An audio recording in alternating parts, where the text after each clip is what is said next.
Hi guys, it's Eliza from Eliza Has No Clue. Welcome back to my YouTube channel. It's been a while. Today we are going to do another video in our Olaplex series. This installation is going to be about their purple shampoo, which they have launched in the past 2 months, I believe, and I've been using it and I have been comparing it with the pretty much best purple shampoo you can get your hands on. This is what all the stylists recommend. It is the Fanola No Yellow, and it's awesome. But we're gonna see today if Olaplex can beat it out, and maybe if it's even a little bit better. So keep watching to the end if you want to hear my personal opinions. And we're gonna get started. We're gonna jump into the big ticket item, which is the Olaplex No. 4P Blonde Enhancer Toning Shampoo. I'm going to read all about it on the Sephora website. First and foremost, there's price. This is $28. It also contains 8.5 ounces or 250 milliliters. $28 is the standard price for pretty much any Olaplex product. Everything in their line is consistently priced pretty much at $28. It says that it's for all hair types. It's good for dryness. It reduces brassiness. It's clean at Sephora, meaning that they have quote unquote clean ingredients, and it's supposed to be great for color care. The website suggests that you use as needed to brighten unwanted brassiness. Apply to wet hair, lather fully, and let process to 1 to 3 minutes. Rinse for more intense toning. Leave on hair up to 5 minutes, and then follow with No. 5 Bond Maintenance Conditioner. Moving on to the Fanola No Yellow Shampoo. This is a 350 milliliter size bottle. They sell a variety of different sizes on Amazon. I think they sell like huge jugs of this that are meant for stylists. It retails for $9.99 right now, which is a considerable price cut from when I actually bought this bottle. When I bought this bottle, it was $21, which is I believe $7 less than the Olaplex. So yeah, this is a lot cheaper.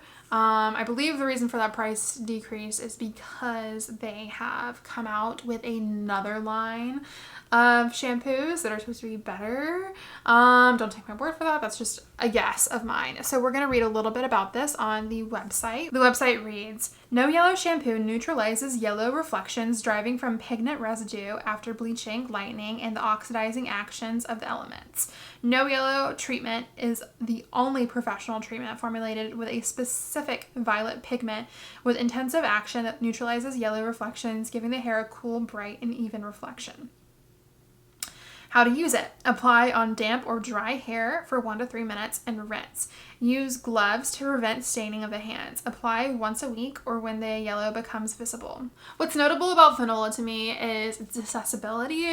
Even though it's not sold in stores, it's on Amazon, and it's also a considerably less expensive shampoo than Olaplex. However, we're going to get into this later, but I don't feel like it gives your hair a lot of benefits. Like, the benefit of like having an even tone is great, but like it really kind of dries out your hair. I'm going to talk about that in a minute. I'm getting ahead of myself. Another great thing about Fanola is that they offer a line for darker but still decolored hair. So they have their blue shampoos, which are meant for more like orangey pigmented hair. Like after you bleach like really dark hair, it gets like kind of orangey, and that can like color correct that. This is specifically for really light bleach blondes. Let's talk about my experimental design. So this is bad hair science, essentially. Let us get into it. So what I ended up doing was not sectioning off my hair and trying to use one on the other. What I did is I went on Amazon and I bought really cheap human hair extensions, and this is what I tested the products on.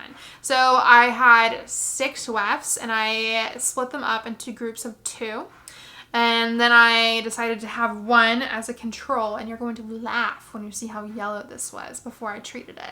But the first 2 extensions were trial 1, and for these I only let the shampoo sit on them for about 10 minutes. And for trial 2, I let it sit on for about 1.5 minutes. As you watch this video, you're going to see me applying this to dry hair, and I'm absolutely kicking myself for that now, because of course you apply shampoo to wet hair only. I think applying it this way definitely contributed to the splotchiness. And once I started applying it to dry hair, I realized that if I suddenly switched to applying it to wet hair, that would kind of affect the results of my experience or experiment, if that makes sense. I don't know what I was thinking in hindsight. Anyways, I'm absolutely kicking myself for that right now. I noticed that the Fanola grabbed onto the hair follicle a lot more than the Olaplex. Olaplex was a lot more easy to apply. It lathered really well and didn't get super foamy. For the Fanola, I did notice that it got quite foamy, and it was just, it did not work, or it did not apply as well as the Olaplex, and I noticed that across all trials. So I let it sit for 10 minutes, and these came out looking very silvery and purple, which obviously is not most people's wanted result. So I did the second trial where I only left it on for about 1.5 minutes, and that ended up just looking more like ashy blonde versus silvery, which is probably the results that most people are going to be looking for. Again, the Fanola latched onto that hair a lot more than the Olaplex. So that is something to note. I've never noted that on my own hair. But if it can happen in these extensions, I'm guessing it could happen on anyone's hair, and I just don't know why it hasn't happened to me. So my final opinions on these two products is, I honestly love them both, but as you can probably tell from my tone throughout this video, this is my favorite. I think if you're gonna get one of them, actually, pause on that thought. Why is this my favorite? This is my favorite because it's easy to apply, it's user-friendly, it smells good, I don't feel like it's going to turn my hair bright purple. I feel like I can use it every time I wash my hair, which is about once a week. And I really like it. It doesn't stain my hands. I haven't had any of that happen to me. So I feel like this is a really user-friendly shampoo. This is not as user-friendly. I love this. If my hair is super yellow, this is what I'm going to be using because it gives me more dramatic results. However, I find this dries my hair out, and I do not feel like it has an effect on like cleaning my scalp. Like this cleans my hair. It doesn't feel like it's doing anything. And maybe that's just like a placebo effect or like some like user error. I have no clue, but I just don't feel like it gets my scalp clean. It's drying, but it gives you such beautiful results. Another thing I will notice is I use so much conditioner every time I use this. Like I just feel like I'm piling on the conditioner versus the Olaplex is just a lot more moisturizing. So it could just come down to hair type. If you have oily hair, like maybe this is a good shampoo for you. And maybe if you're just like wanting one purple shampoo that you're going to use maybe once a month, I think this is more cost effective, even though it's not as user-friendly. It's gonna stain your shower. It's gonna stain your hands. So just be really careful about that. Both are really great products, and I'm so happy I have both. And those are my final thoughts. So thank you so much for watching. I hope you enjoyed this video. Let me know if you want me to test out any more Fanola products or any other Olaplex products. I actually have a hair mousse that's Olaplex sitting in my bathroom right now that I could do a review on if you want that. So thanks again for watching, and I will see you next time. Bye-bye.